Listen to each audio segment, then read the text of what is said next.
Sir Timothy Laurence returns to royal duties after mystery injury. Princess Anne's husband carried out a royal engagement and appears to be on the mend after suffering an injury. Grasping onto two crutches, Vice Admiral Sir Tim Laurence has returned to royal duties and appears to be on the mend after suffering from an injury. Princess Anne's husband was pictured at the Science and Innovation Park in Wroughton, Swindon, which houses the reserve collections of the London Museum and contains objects ranging from a 1960s nuclear missile to Stephen Hawking's voice synthesizer. Sir Tim Laurence was appointed chair of the Science Museum Group for a 4-year term, which began on January 1, 2024. Hello viewers, please remember to subscribe and click on the notifications bell icon, so you will be notified whenever we upload new cookies about the British royal family.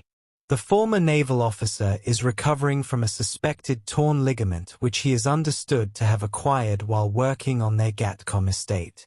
The retired Royal Navy officer is Anne's second husband and married the Princess Royal after her divorce from Captain Mark Phillips, the father of her 2 children. Royal fans are pleased to see him back in action. An ex-user wrote of his return, "It's so nice to see him back, bless him." Another wrote, "Nice to see him up and at it while on the mend."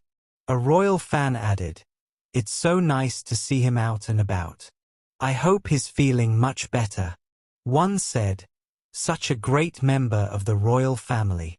The Hawking building is based on a former RAF airfield at Wroughton outside Swindon, Wiltshire, a 545-acre site owned by the museum since 1979. More than 300,000 objects have been moved into the building. In January, Princess Anne travelled to South Africa solo without her husband and carried out a set of engagements in the country.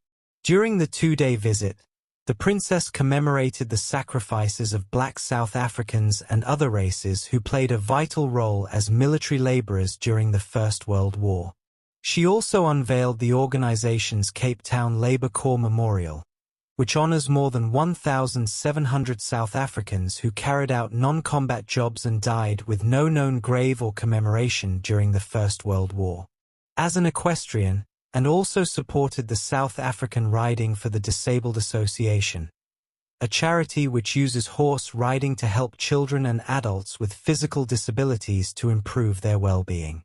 Princess Anne's invisible husband, from stolen letters to awkward title snub. Princess Anne has certainly had a dramatic year, but there is one person she can always count on for quiet support. After spending 5 nights in hospital in June after suffering a concussion following a horror horse accident, her husband Vice Admiral Sir Timothy Laurence was at her side, visiting her in hospital and sweetly bringing her a few little treats from home. The former naval officer is often a discreet support at his wife's side as she travels up and down the country, which often earns her the title of the hardest working role. And it was on this day in 1992 that the couple wed, meaning they are celebrating their 32nd wedding anniversary today. The couple tied the knot in a small, private ceremony at Balmoral following Anne's divorce from Captain Mark Phillips. But despite their long marriage, Sir Tim appears to keep out of the limelight and is a non-working member of the family with no title. Sir Tim was born in Camberwell, London, in March 1955, making him 5 years younger than his wife. He attended Durham University, where he was the editor of the famous student newspaper Palatinate and gained a degree in geography. After graduating, he attended the Royal Naval College Dartmouth and enjoyed an illustrious naval career serving on several ships, including the Royal Yacht Britannia and rising to the rank of commander. In 1986 he was appointed an equerry to the late Queen, a personal assistant, who is usually derived from the armed forces, and it is during this time he is said to have met his future wife. The first whispers of a closeness between Sir Tim and Anne, who was still married to first husband Captain Mark Phillips at the time, came in 1989 when personal letters were stolen. A newspaper then reported on the existence of these letters but did not reveal who and had received them from. Buckingham Palace later revealed they were from Sir Tim and issued a statement saying, "The stolen letters were addressed to the Princess Royal by Commander Timothy Laurence, the Queen's equerry. We have nothing to say about the contents of personal letters sent to Her Royal Highness by a friend which were stolen and which are the subject of a police investigation." In 1992, Watson's divorce from her first husband was finalized. She was then free to marry to Sir Tim.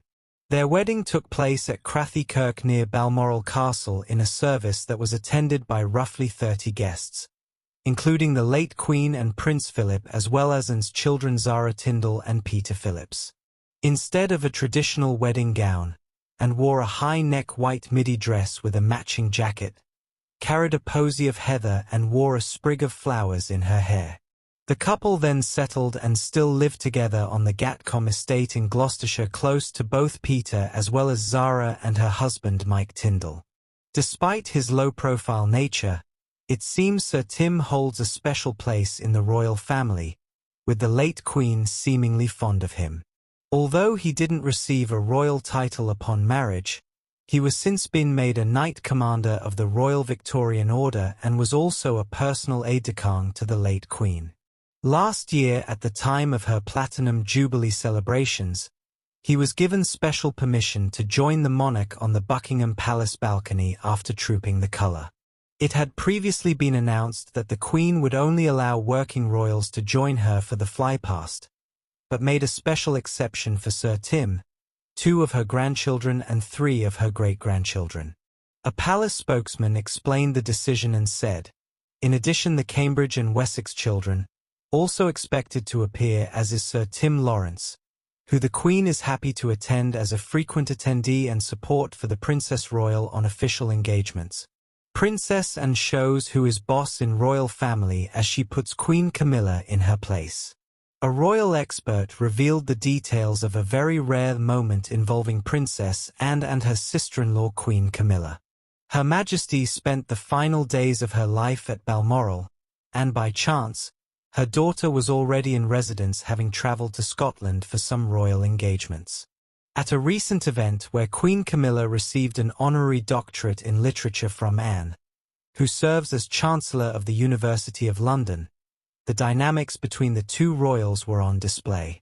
This occasion followed closely after the Queen's bout with a chest infection that forced her to take a brief hiatus from her royal duties. Thanks for watching. Please don't forget to like this video and drop comments. And most importantly, don't forget to subscribe and hit the notification bell so you don't miss anything.